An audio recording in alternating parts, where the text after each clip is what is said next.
আপনারা জানেন না, সুপ্রিম কোর্ট রায় দিয়েছে পরকীয়া জায়েজ আছে। তোমার বউ কারোর সাথে সম্পর্ক করে এসে আবার তোমার ঘরে থাকতে পারে। আল্লাহর কসম করে বলছি, ইসলাম কিয়ামতের সকাল পর্যন্ত এটাকে প্রতিবাদ করে। এটা ইসলামে কোনোদিন স্বীকৃতি পাবে না। গোটা পৃথিবী স্বীকৃতি দিলেও জোরে বলুন সুবহানাল্লাহ। কেন? কোরআনের একটা শব্দ শুনেলেন, আমার আল্লাহ বলেছেন, হে নবী শোনো, ফালাম তাজিদ লিসুন্নাতিল্লাহি তাবদীলা। এই কোরআন যদি স্টাডি করে, গোটা পৃথিবী আপনার মুঠোয় হবে। আজকে মুসলমানের কাছে না দ্বীনি শিক্ষা আছে, না দুনিয়াবি শিক্ষা আছে। অথচ আপনারা সকলে জানেন, প্রত্যেকটা মুসলমান নরনারীর জন্য দ্বীনি ইলম হাসিল করা ফরজ না ফরজ না? কত জোরে বলছো ফরজ। আর 98% মুসলমানের কাছে দ্বীনি ইলম নাই। ঠিক বললাম না ভুল বললাম? হারাম হালাল চিনে না, দ্বীন বদ্দীন চিনে না, শিরক আর বিদআত চিনে না, কুফরি চিনে না। আপনি ইসলামিক কালচার চিনতে পারেননি, তার কারণ হচ্ছে আপনার কাছে দ্বীনি কালচার নাই। আপনার সন্তানকে মক্তবে পাঠিয়েছেন, আপনারা মনে করছেন দ্বীনি ইলম মানে কতটা হাসিল করতে হবে?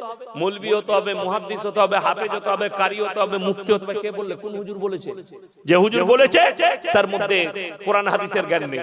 আপনাকে দ্বীনি ইলম অতটা হাসিল করতে হবে যতটা করলে আপনি হারাম হালাল চিনতে পারেন, দ্বীন আর বদ্দীন চিনতে পারেন।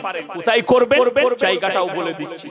আপনার যদি মনে হয় ইমামের কাছে উঠা বসা করে হোক, বড় আলেমের লেখা বই পড়ে হোক, কিংবা কোন মাদ্রাসায় উঠা বসা করে হোক, অতটা ইলম আপনাকে হাসিল করতে হবে যতটা করলে আপনি বাঁচতে পারবেন।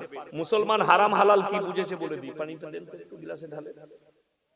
মুসলমান হারাম হালাল, আপনাদের দিকে দেখবেন আমাদের বর্ধমান থেকে বালি পাথর আসে না?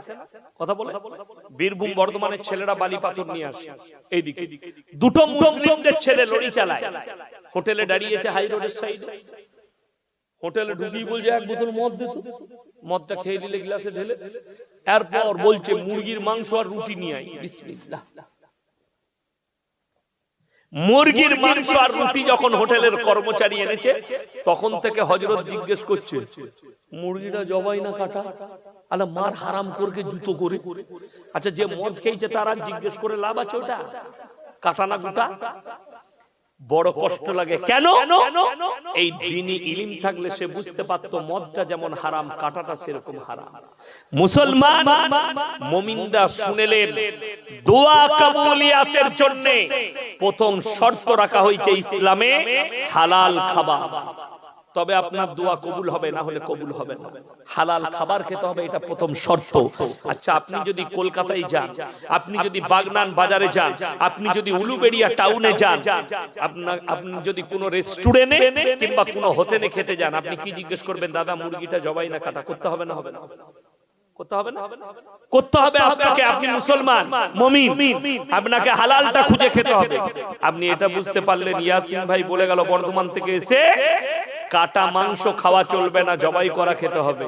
সকালবেলায় উঠে খাদিনান বাজারে গেলেন, বাগনানে গেলেন, বললেন 1 কিলো জবাই করা মাংস দে। কিনছেন জবাই করা মাংস, কিন্তু টাকাটা আবার সুদের টাকা, সেই একই মাল দাঁড়িয়ে গেল। কথাটা বুঝাতে পারলাম? টাকাটা সুদের টাকা, টাকাটা লটারির টাকা, টাকাটা জুয়ার টাকা, টাকাটা লোকের মেরে নেওয়া, টাকাটা ঘুষের টাকা। আপনি বলছেন আমার থেকে বড় মুমিন কেউ নাই। যদি বলেন হুজুর সুদ কি হারাম, কোরআন বলছে ওয়াহাল্লাল্লাহুল বাইয়া ওয়া হারামার রিবা। হে নবী বলে দাও, ব্যবসাকে হালাল করেছি, সুদকে হারাম করেছি। নবীজি বললেন, ওরে আমার সাহাবীরা, কেউ যদি 1 টাকা সুদ খায়, নিজের মায়ের সঙ্গে 36 বার জিনা করার সমান পাপ হবে। সবাই বলুন নাউজুবিল্লাহ। নিজে দিকে বাঁচাবেন, জোরে বলুন ইনশাআল্লাহ। ব্যবসা হালাল করেছেন আল্লাহ। সারা দিন সবজি বিক্রি করলেন, আলু বিক্রি করলেন, চাল বিক্রি করলেন, কেরোসিন তেল বিক্রি করলেন, আপনি ব্যবসা করলেন। আমার ভাই সারা দিন সবজি বেচে, আলু পেঁয়াজ বেচে 1000 টাকা রোজগার করেছেন। আল্লাহর কসম টাকাটা হালাল, সেই টাকায় যেটাই খাবেন হালাল। সন্তানের মুখে খাবার তুলে দিবেন, ডাল আলু তুলে দেন আর শাক ভাত, হালাল খাবার তুলে দিয়েছেন। যারা নিজের সন্তানের মুখে হালাল খাবার দেয় সেই সন্তানরা হালাল সন্তান এবং নেক সন্তান তৈরি হয়। জোরে বলুন সুবহানাল্লাহ। টাকাটা সুদের, টাকা হারাম, সেই পয়সায় যে খাবার খাবেন সেটা হারাম, সেই টাকায় সন্তানের মুখে হারাম খাদ্য তুলে দিচ্ছেন, তারা কখনো নেক সন্তান হতে পারে না। মারাত্মক কথা, এই তত্ত্বটা নিয়ে যান। আল্লাহর নবীর একটা মারাত্মক হাদিস, সব যুবকরা আপনারা শুনবেন, যারা বয়স্ক আছেন, যারা আমার বয়সী আছেন 36 প্লাস, আমার 36 প্লাস বয়স যারা আছেন শুনবেন। আল্লাহর নবী সাল্লাল্লাহু আলাইহি সাল্লামের হাদিস, এমন একটা যুগ এসে পৃথিবীতে দাঁড়াবে, জওয়ানা আসবে, সমাজের বুকে হারাম আওলাদে ভরে যাবে। কি আওলাদ বললাম? হারাম আওলাদ। তার ব্যাখ্যা বিশ্লেষণ মারাত্মক, আপনারা শুনে যান, ব্যাখ্যাটা দিয়ে যায়। যদি বলেন হুজুর হারাম আওলাদ গুলো কি করে আমাদের সমাজে আসবে, তার তো একটা দিক থাকতে হবে। দিকটা শুনেলেন, আমাদের দেশের ছেলেরা বিয়ে হলে শালিকে বলে শালি মানে আদি ঘর বাড়ি, বলে না? শালির সাথে ইয়ারকি মারে না? মারে। শালির গাল টিপে দেয়, শালির সাথে ইয়ারকি মারে, শালির গায়ে হাত দেয়, শালির হাত টানে। খুব মারাত্মক বিষয়টা শুনে যান। কেউ যদি নিজের শালির সঙ্গে শারীরিক সম্পর্ক করে, তার বিবি হারাম হয়ে যাবে তার জন্য। ব্রেনে গেঁথেলেন এটা। আবার বলছি, কেউ যদি নিজের শালির সঙ্গে শারীরিক সম্পর্ক করে, তার বিবি হারাম হয়ে যাবে। অনেক এমন মানুষ আছে শালির সঙ্গে শারীরিক সম্পর্ক তো করে ফেলেছে, বিবি হারাম হয়ে গেছে, সেই বিবির সঙ্গে আবার ঘর করছে, লোককে জানায়নি। যতগুলো বাচ্চা পয়দা হবে হারাম আওলাদ পয়দা হবে। বুঝাতে পারলাম? এখানেও শেষ হয়নি, দাঁড়ান, আরো হারামের আওলাদ শুনেলেন কোনগুলো আসবে। দ্বিতীয় নম্বর, যেটা এখন প্রবল ভাবে সমাজে বেড়ে যাচ্ছে এবং সমাজ তাদেরকে স্বীকৃতি দিয়ে দিয়েছে, আমাদের সমাজের মানুষ এরা প্রতিবাদ করতে পারে, তারা প্রকাশ্যে, দেখুন এই পাপটা গোপনে আসবে, গোপনে হারাম আওলাদ বেরিয়ে যাবে। কথাটা বুঝতে পারলেন না? যেটার মধ্যে শুধুমাত্র আল্লাহ জানবে যে এগুলো হারামের আওলাদ, আপনি আমি জানতে পারবো, ঠিক কি না? কেউ শালির সাথে সম্পর্ক করলে গোপনে করেছে, অথচ তার বিবি হারাম হয়ে গেল, সেই আওলাদ গুলো হারাম হলো, ওটা গোপন রয়ে গেল, সে না প্রকাশ করা পর্যন্ত এটা জানা গেল। আর একটা প্রকাশ্যে হারাম আওলাদ ঘুরে বেড়াবে চোখের সামনে, আপনি ওগুলোকে হালাল মনে করে অ্যাকসেপ্ট করে নেবেন। সেটা কোনটা? এখন পরকীয়া বেড়ে গেছে। আপনি যদি থানায় কেস করতে যান যে আমার বিবি পরকীয়ায় জড়িয়েছে, থানা বলবে ঘর চলে যা, ঠিক করেছে। জানেন তো ভারতে আইন দিয়ে দিয়েছে, আপনারা জানেন না? সুপ্রিম কোর্ট রায় দিয়েছে পরকীয়া জায়েজ আছে। তোমার বউ কারোর সাথে সম্পর্ক করে এসে আবার তোমার ঘরে থাকতে পারে। আল্লাহর কসম করে বলছি, ইসলাম কিয়ামতের সকাল পর্যন্ত এটাকে প্রতিবাদ করে। এটা ইসলামে কোনোদিন স্বীকৃতি পাবে না, এটা পৃথিবী স্বীকৃতি দিলেও জোরে বলুন সুবহানাল্লাহ। কেন? কোরআনের একটা শব্দ শুনেলেন, আমার আল্লাহ বলেছেন, হে নবী শোনো, ফালান তাজিদা লিসুন্নাতিল্লাহি তাবদীলা। কিয়ামত পর্যন্ত আমার বিধানের একটা জের জবরকে পরিবর্তন করার ক্ষমতা পৃথিবীর কোনো শক্তির নাই। জোরে বলুন সুবহানাল্লাহ। তাইলে তুমি আইন পাল্টাবে, তোমার আইন তুমি করো, আমরা ইসলাম, সবাই ইসলামকে মানবো। জোরে বলুন ইনশাআল্লাহ। এই সমাজে যেটা বেড়েছে, লোকের বউকে নিয়ে পালিয়ে গিয়ে ঘর করা, কথাটা বুঝতে পারেন? সমাজে প্রবল ভাবে বেড়ে যাচ্ছে। অথচ এই বাগনান টাউনে, রাগ করবেন না, বাগনান টাউনে, উলবেড়িয়া টাউনে, হাওড়া টাউনে, আপনার বর্ধমান টাউনে, বহরমপুরে, যতগুলো টাউন আছে পশ্চিম বাংলার, সরকারি কিছু রেজিস্ট্রি ম্যান আছে, বিয়ের রেজিস্ট্রি করে সরকারি রেজিস্ট্রি ম্যান, মুসলিমদেরও আছে, আমাদের হিন্দু ভাইদেরও আছে। তো এই রেজিস্ট্রি ম্যান কিছু হারামখোর পয়সার লোভে, যদি কেউ দাদিকে নিয়ে পালিয়ে যায়, তার সাথে বিয়ে পড়িয়ে দিবে হারাম। হ্যাঁ, টাকার লেগে পড়িয়ে দিচ্ছে, যেই হোক দেখবে না বিয়ে পড়িয়ে দিবে। আল্লাহর কসম করে বলছি, শব্দটা ভালো করে শুনবেন, আল্লাহর কসম এমনি খাওয়া যায় না, সত্য হতে হয়। ঠিক কি না? সত্য হলে তবে আল্লাহর কসম খাওয়া যায়। এটা আমি আপনাদেরকে শরীয়ত বলছি। কেউ যদি লোকের বউকে নিয়ে পালিয়ে যায়, তার প্রথম স্বামী যদি তাকে তালাক না দেয়, ইদ্যত পালন না করে, গোটা পৃথিবীর মৌলবি আর মুফতি এক কাছে হয়ে নিকাহ পড়ালে ইসলামী শরীয়তে বিবাহ হবে না, হারাম। যতগুলো বাচ্চা পয়দা হবে হারাম আওলাদ, যতদিন মিলামিশা করবে জিনা করা হবে। এটা শরীয়ত। কারো স্বামী ছেড়ে দিয়েছে, ইদ্যত পালন করেছে 3 হায়েজ পর্যন্ত, তারপরে তুমি নিকাহ করো হালাল। ইসলামে কোনো দ্বিধাবোধ নেই। হতেই পারে পছন্দ নাই হতে পারে। আমাকে একজন সেদিনে প্রশ্ন লিখে দিয়েছিল যে পাকিস্তানের একটা ক্রিকেটার আছে শোয়েব মালিক, আমাদের দেশের একজন টেনিস তারকাকে বিয়ে করেছিল সানিয়া মির্জা, ওদের তালাক হয়ে গেছে। এই তালাকের সাথে কি সাথ আছে? পছন্দ হয় না, ছেড়ে দিয়েছে। ই অন্য স্বামী ইদ্যত পালনের পরে করে নিবে, আর ও অন্য বিবাহ করে নিবে, অসুবিধা কিচ্ছু না। কিন্তু জায়েজ তরিকা হতে হবে। ইসলামে হারামের স্থান নাই। শরীয়ত তোমার বাপের জায়গির নয়, শরীয়ত কোন মৌলবীর বাপের, কোন হুজুরের বাপের জায়গির নয়। কোরআন আর হাদিস আর ইসলাম আল্লাহর পাঠানো দ্বীন। তোমার মন চাই জিন্দেগি চলবে না, তোমাকে রব চাই জিন্দেগি বানাতে হবে।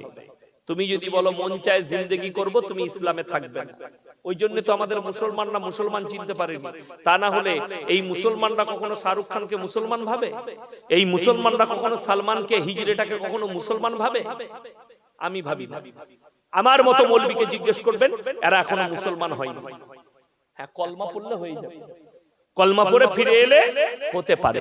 তাছাড়া এদিকে মুসলমান যে মনে করবে তার ঈমান চলে যাবার খাতরা আছে। মুসলমান তাকে বলা হয়, শুনেলেন আমাদের দেশের লোক তো নামাজ এই জন্য পড়তে চায় না, রোজা এই জন্য পড়তে চায় না। কাদের জন্য? ওই কানা হুজুরের জন্য। যে আমাকে দাওয়াত দিয়েছেন, আমাকে যদি বলেন হুজুর হাই রোডের উপরে আমার ছেলে 3 বোতল মদ খেয়ে অ্যাক্সিডেন্ট হয়ে মরে গেছে, দোয়া করে দেন তো, আমি দোয়া করতে পারবো না। ওই রকম হুজুর পাবি, নাজরানা দিয়ে জান্নাত পাবি। আমি পারবো না দোয়া করতে। কেন? এইটাই তো সমাজের অভাব। আপনি মনে করেছেন যত রকমের পাপ করো, যা করবে করো, মরে গেইছো দোষের নাই। হুজুরকে মিলাদে দাওয়াত দাও, নাজরানা দিবি, দেশি মুরগি খাওয়াবি, হুজুর দোয়া করে জান্নাতে দিবি। তোর হুজুরও কেলানি খাবে, তুইও খাবি। অত সহজ নয়। আমি গোল আলু মাল। আমাকে যদি দোয়া করতে বলেন, ইয়াসিন দোয়া করতে পারবেন না। আমরা দোয়া করব, আমাকে দোয়া করতে বললে আল্লাহ মুমিনিন মুমিনাত, মুসলিমিন মুসলিমাত। যদি চাচার নামাজ থাকে তা বলতে পারবো, আল্লাহ চাচা নামাজি ছিল, একটু কমি হলে তুমি ক্ষমা করে দাও।